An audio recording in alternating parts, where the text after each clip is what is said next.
Path of Exile can both be incredibly hard or fairly simple, and it really boils down to what you build and how you play, and just about every class has an optimized route that can simplify most forms of content, at least for the main campaign. As I've been playing through Path of Exile for the first time, rocking through Act 8, I decided to take my build on a wildly new direction. My Reflect tank Templar was falling off, so now it is time for a change, and a change for the better. After a few small tweaks, this build is absolutely unstoppable.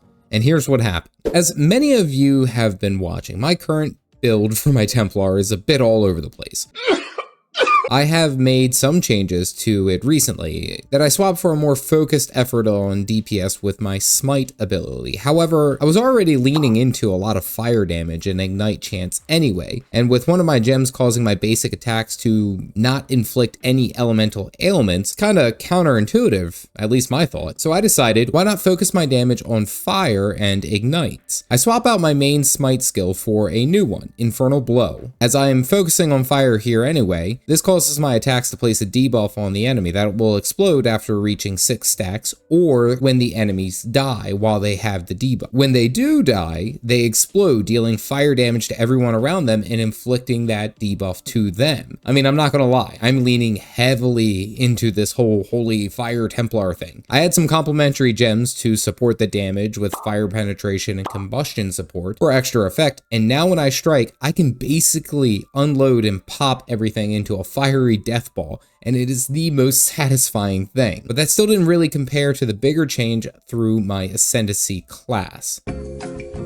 So I'm pushing through Act 8, we return to Sarn encampment again. This was the same place from Act 3 that we had to kill Piety and Dominus, but now it's like shit hit the fan again. I get things being difficult in this undying land of death, but come on, y'all, I was on vacation for like a week, released a devouring god, and I came back just for a little bit of respite, and shit is terrible. Well, at this encampment, I see what I can do next, and the first thing that pops up is the new Lord's Labyrinth, which means that I can earn some of those sweet ascendancy points right now. While playing as a guardian and running the time of need trait has been great, it makes for super long boss fights amongst other things. I'm very survivable, but everything's slow. Far be it from me for wanting to take my time and, go at my own pace. No, I ain't no Minuteman.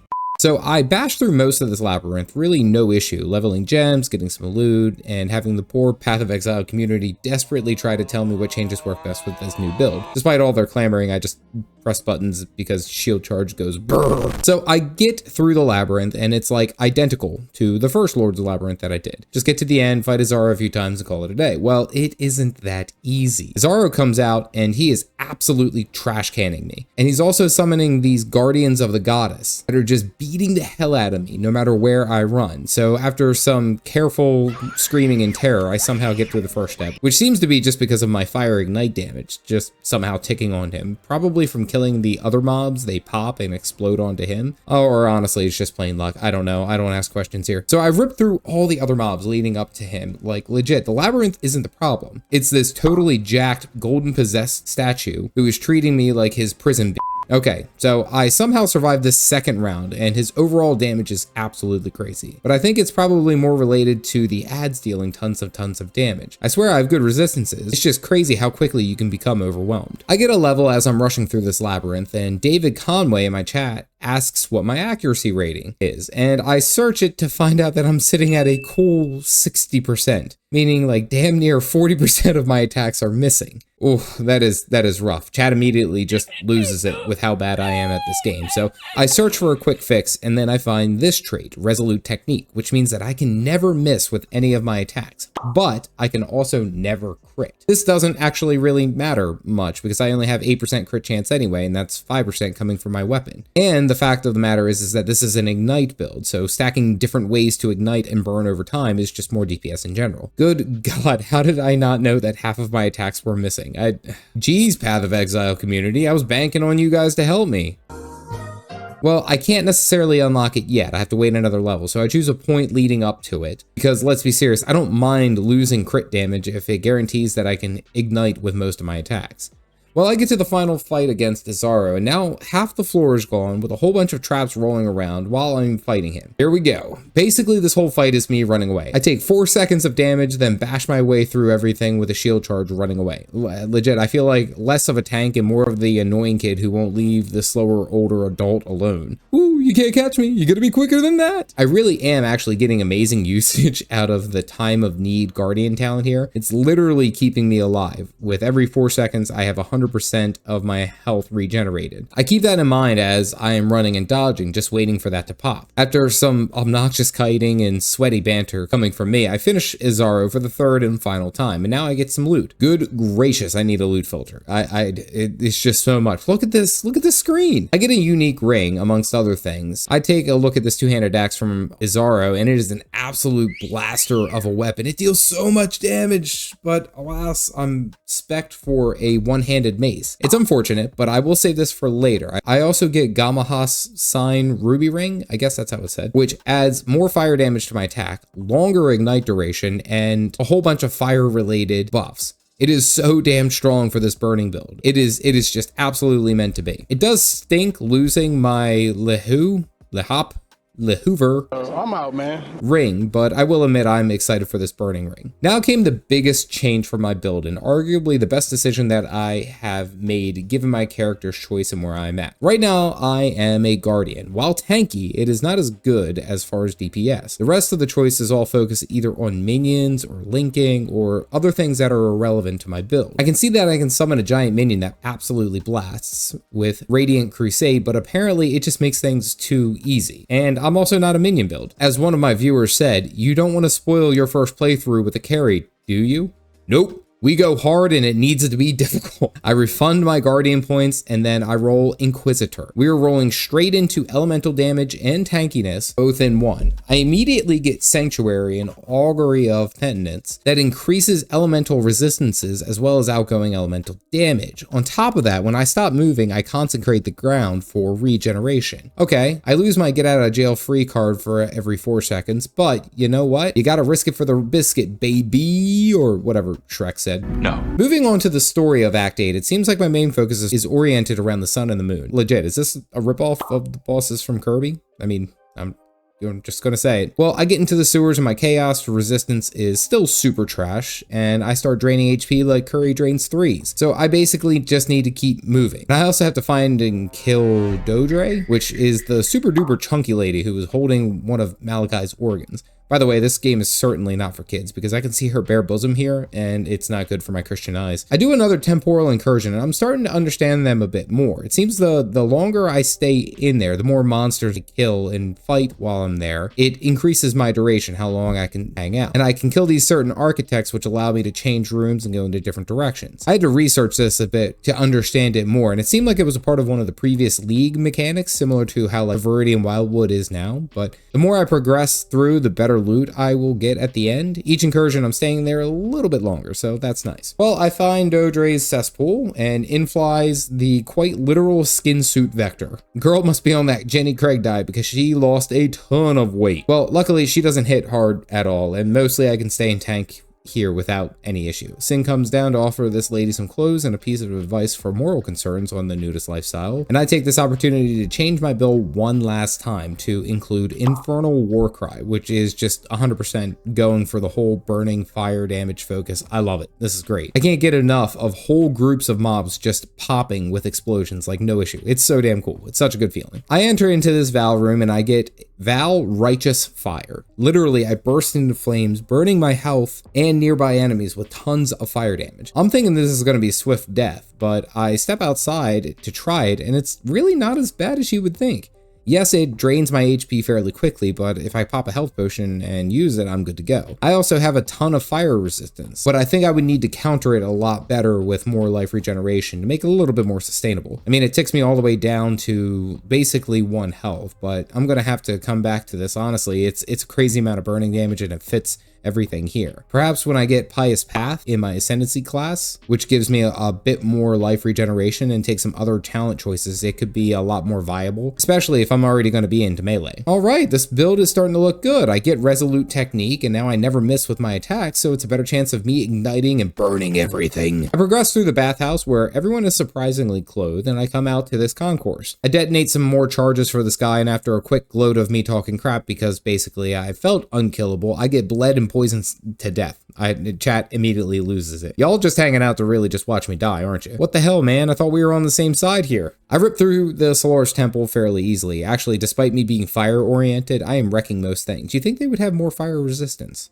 I spawn one of these Abyss portals, which apparently I have to chase them down for them to work. This seems like another previous League mechanic. But the more I chase them down, the more loot I get. Okay, I could play that game. Playing cat and mouse for a hole in the ground. Nice. I beat the heck out of most of these mobs, and now I get to the final opening, and there's a mess of angry mobs, and they all hit really friggin' hard. Another time for me to kite and run away like a little bee I am. I thought I was gonna be like this stoic, stand my ground, like, you know, Templar Crusader, but I just run away screaming every single time. It never fails. I will admit this drops a ton of loot, which is pretty nice to know. Given a renewed focus of getting some more life regeneration and hopefully the use of the Righteous Fire into my build, I spec into some HP increases to help boost my total life.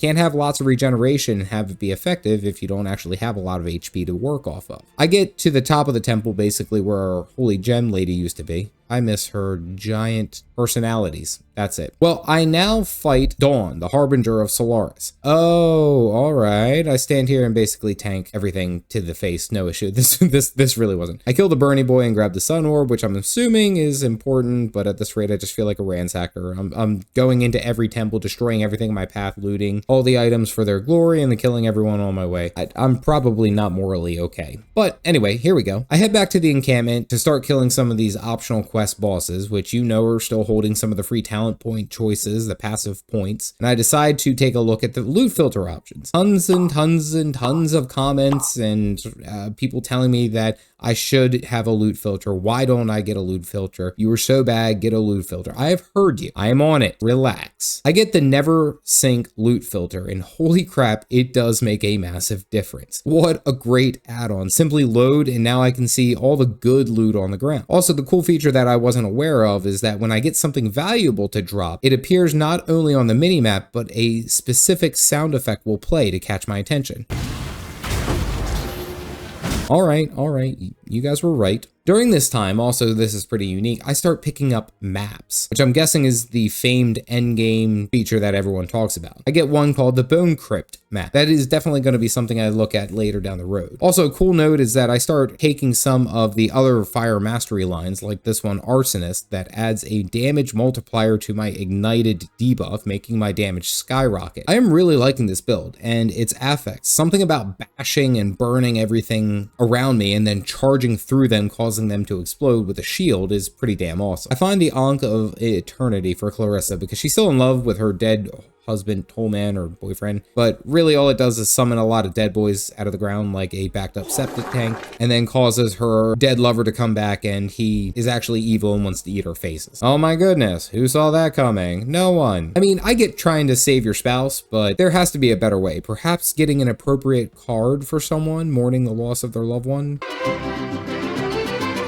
Drop super somber Templar line. Child, I've seen resurrection. It was nightmarish, not beautiful.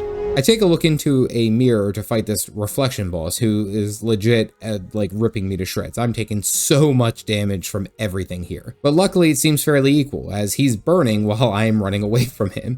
His minor god power is kind of meh. You take 50% less reflected damage, which is probably good for niche uses, but only meh. Now I move on to the moon orb, which I get the sun and the moon orb dual fight, literally just stealing crap from Kirby. Again, just saying. Well, Anyway, I climb to the room to fight Dusk, the harbinger of Lunaris, who is tickling me with all of his frosty arrow bolts. But hey, this is also Piety's old room. And somehow throughout the entirety of the Lunaris temple, all the blood is gone and now there's moonlit water. Like, I was gone a week and the plumbing here has to be so wild for it to clean up that fast. Well, in my levels, I also pick up a few more health pool increases, as well as a health regen for every uncapped fire resistance that I have, which after some digging, it seems like it's my total resistance, my total percentage. I may have that wrong, but if I have it right, I have a lot of health regeneration just passively. With this new build towards the end of this act, I said, you know what, let's try out some wildwoods. And to my surprise, I'm actually doing very well. Yes, some things hurt